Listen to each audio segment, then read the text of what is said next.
brief was for one celeb.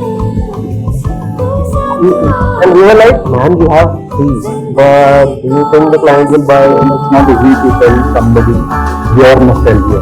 And we just wrote the title Zindagi Ko Yas Bol. And one line, the boys reunite after 14 years for another episode. This was it. And probably that is one of the reasons why people are loving it more, because it's very naturally bringing the same vibe. 2011 Spain Tomatina Festival, Paint the World Red, seize the day, my friend. I watched this movie 7 times. Guilty, not so guilty. कुछ याद आया? Zindagi Na Milegi Dobara, a film that inspired several moviegoers over a decade ago, is back in another format, and this time round it's been shot right here in Abu Dhabi at the Yas Islands. The three boys get together, and this time round it's not just about moshi or reconnecting, it's also about Zindagi Ko Yas Bol.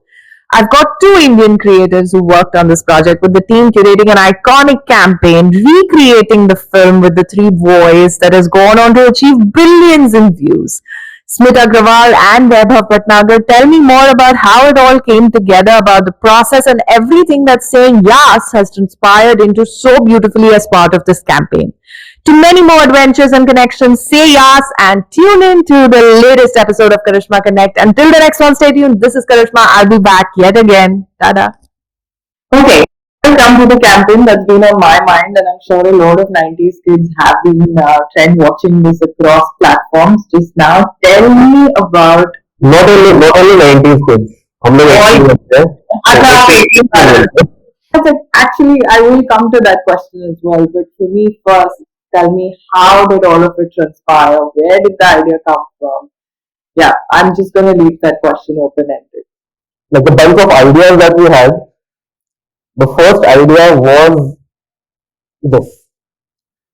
Because we were like usually when we get time, हम लोगों का process is कि just randomly let's just see what all comes to mind when you have the brief, when you start talking about the product, travel. So that's what we did, just sitting and talking about कि अच्छा क्या, what can be done, what works in India. And again, in 2011 when this movie came out, we were working together. And we remember that time, and then obviously everyone wanted to do a Spain trip. But हम लोग India में 3-4 साल experience वाले creative, earning hardly anything, everything going in rent. So nothing really, like no trip happened back then. But then Smith left, he came to Dubai, he did a Spain trip. Then 2-3 years later, I had saved some money. So then again, we were like, he was here, I was there in India with another friend that we used to work together. We were like, यार अभी थोड़ा पैसा हो गया है, so shall we like do the trip? Then 2015 we went to Europe, did like a few countries. So again, coming back to that, when we started working on this brief, the first thing that came to our mind, like what inspired us to travel, what really pushed us to travel, as corny and cheesy as Bollywood as it sounds, it is Bollywood. It is Zindagi Na Milegi Dobara. So that's how we had this idea, and then we had a bunch of other ideas as well. And then while we are working on it, the anniversary of the movie happens. And then all the sellers, they start talking about it and chatting, like it happens every year. There's this rumor कि part 2 आ रहा है, and then anniversary happens, and they have some conversation on Instagram, and everyone goes crazy. And then that thing happened. I was like, man, this is meant to be. Bringing 3 celebs together is never easy. And that too, these 3 guys, Ritik, Farhan, and Abhay. And then, above all, scheduling, logistics, different locations. There are so many different challenges. But the real challenge was to make sure that the whole thing doesn't look like an ad. So we didn't want it to make to make it look like another celebrity endorsement campaign. We wanted it to feel like an actual reunion, which is the core of the idea. So everything from the dialogue to body language had to feel very real. And thankfully, the chemistry between 3 made that easy for us. Clients brief for one seller. And we were like, man, we have three, but do you think the client will buy it? And we were like, yeah, it's our first big meeting with the client and first big meeting on this project. So let's go for it.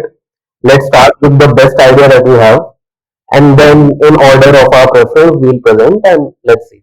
So that was rare, but it's really smart of them because see again, like I was saying, it's not easy to sell somebody your nostalgia, right? The kind of nostalgia we have for the film, it's not easy for anybody else who doesn't get the idea, who doesn't understand the region, who doesn't understand the language and the Bollywood much, but still they get the old nostalgia as it is. So that was great, I think. Yeah, no, our client, Rania, she literally, like, we were on slide second or third slide. We hadn't even gone into the idea. Like, Smith had done this beautiful mock up on AI. There was just these three people on a ride, and Smith had, so it was an AI visual. Smith had put in the faces of these guys, and we just wrote the title Zindagi Ko Yas Bol. And one line, the boys reunite after 14 years for another epic vacation. This was it. The client saw this and they were like, this presentation is done. I am not even going to look at the other ideas. This is what we are going to do. And Smith and me were like, really, do you have any idea how difficult it is going to be? So then all those conversations happened later, but and obviously we showed her the other ideas as well, and she liked most of them, but she was like, no, the first one, we have to make this. If you don't have like your people in your setup backing those ideas, which you got really lucky with, if you don't have clients who really understand the power of that idea and are willing to take a risk on it and are willing to put everything they have behind it, it's impossible getting any work out, any good work out. Like I was watching all the 5 episodes, and I was just noticing this that even to be able to put them together, be it the dialogues, be it the way, of course they do the acting, they're great at it, but then to be able to, craft that story in a way that you're kind of connecting back to what the film had done back then, and it's not just about bringing them together in a scene and putting them again, saying they're reunited. To be able to recreate that and to also then be able to recreate that set in a completely different land and then with your client demands. Take me through what were the challenges there, what were the opportunities, what was it like to be behind the scenes and make out? Because for us on screen it looked great, but I'm sure there was a lot more that went in from where you were at. It almost felt like you were writing a movie, which is something that we don't really have, like, as creators, as people, our exposure is limited to, okay, do a 1 minute, do a, okay, at best do like a 2 minute film. Like the longest film I've done in my career is some 2.5 minutes. So doing something which has episodes, and every episode needs to have that balance right, where there's humor and there's tension and then there's an overall plot, and then everything should link back to the whole idea behind the campaign, and then bringing in the theme parks, like, because the story has to be around the theme park, about the theme park. That again, so Smith and I, when we joined here, when we started working on this, like, our internal leadership team and the client, they said, like, no, you have to come and spend 4 days at Yas Island to understand what the place is. We got tickets, we got hotel stays, we went there, stayed at all the theme parks, spent a day there. Then we were in a position where we were all happy with it.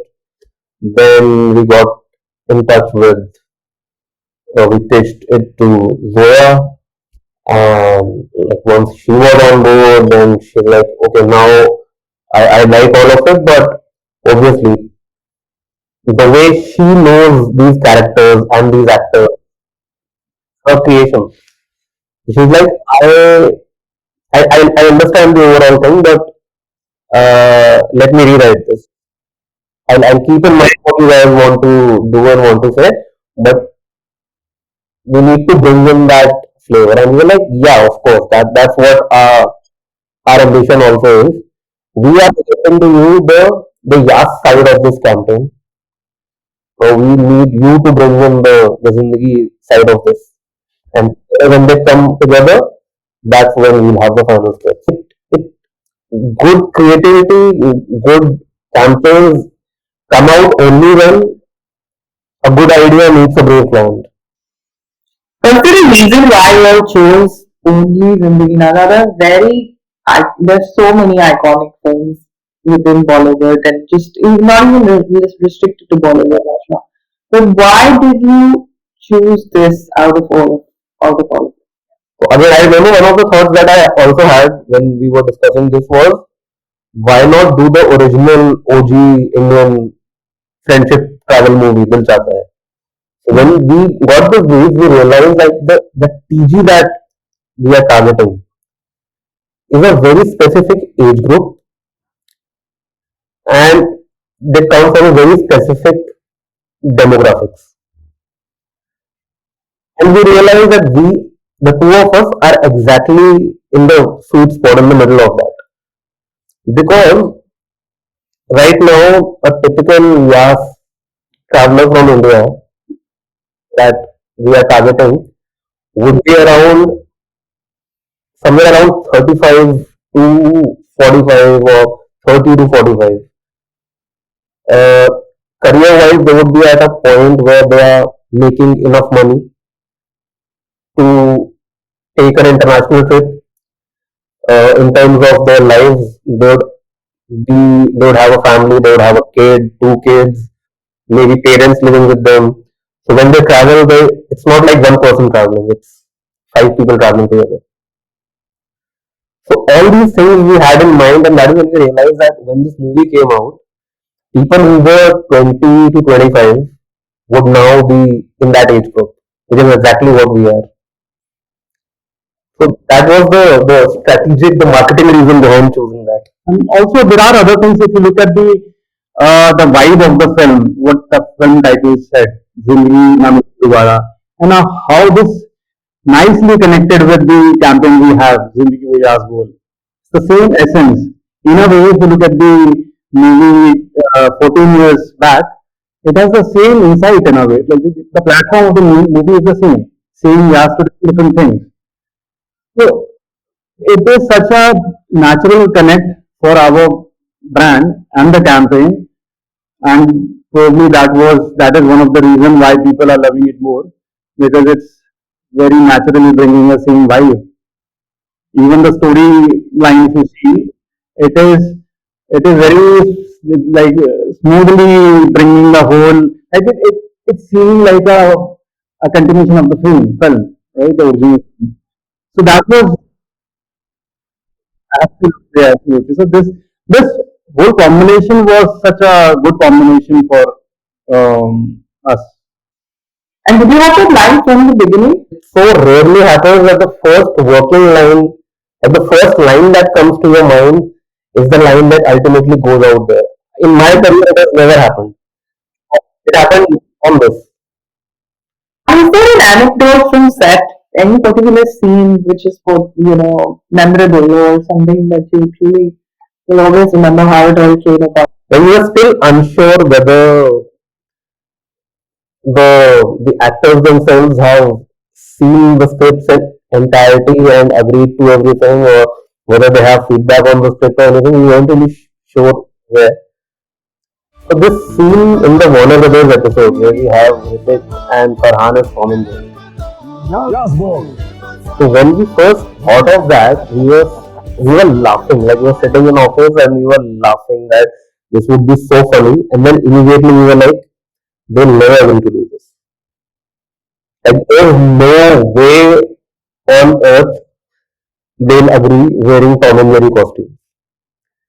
And we're like, but okay, let's see, let's pitch it. If we have to change it, then we'll change it. It will not be as much fun, but and then it kept going on, and till the day we were shooting it, we had the costumes and everything ready, and we still like, at least between the two of us, we were still like, do you think they'll actually wear it and shoot this? And like, now we don't have an option now. Like, if it doesn't happen, then I don't know what we'll do. And then we saw them coming out wearing costume. It was epic. Like, kudos to both Ritik and Farhan, who were such big sports and who agreed to do this. And we all know what their image is. including the rides as well in different parks, especially the Formula Rossa at Ferrari World. It's a roller coaster, and it's not a regular roller coaster. It's the world's fastest roller coaster. So seeing them on this world's fastest roller coaster, which they did multiple times, and each time they had to act out scenes during the ride. So which was fun, which was challenging. So this was incredible to look at. Look at them enjoying it. And every time they're done with the ride, I would just look around and see, oh, did they really enjoy, or they were just acting on the ride. So it was fun. Creating a legend like that and then putting it out there. How do you kind of even understand that, okay, this is the final moment and now, yeah, now it is time to put this out there. Like, perfect, imperfect, whatever. And Smith, you and I were talking about this, right? And there were a lot of imperfections, but then still, like, there was a time when you all let it go. So what did you learn about that process and letting it go? In advertising, how do you know something is done? Is when the deadline is in the next 15 minutes. That's the honest truth. Honestly, since like we were discussing in the beginning, we have been so lucky in the whole process. Anything could have gone wrong. Imagine shooting with such a big celebrity crew with these many stakeholders, and then in this limited time, and such a huge uh, the challenge you had to bring the same vibe from the film. So since from the beginning, it wasn't that easy. In shooting all of this in 3 days again was a difficult task. A lot of things I think just came on track because of the right kind of people we were working with, be it the actors obviously, and also the other thing, the director. The director with his name is Amit Sharma, the same director who shot Badayu. So he made this whole thing possible in such a short timeline. I think it almost sounds like everyone on set, right, from the production to the client. I think everyone literally said yes to every moment. Absolutely. Like we said this joke so many times, we stopped saying this because it's so cliche. Actually, this was true.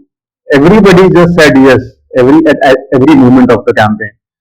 So, and I think good contribution throughout the campaign was the experience of everybody. For example, Deja Vu, they have been doing different campaigns on the islands. They have enough experience of so many different things. The casting, they have done a film. It's much more easier for them to bring out the same character than anybody else who is performing the same character.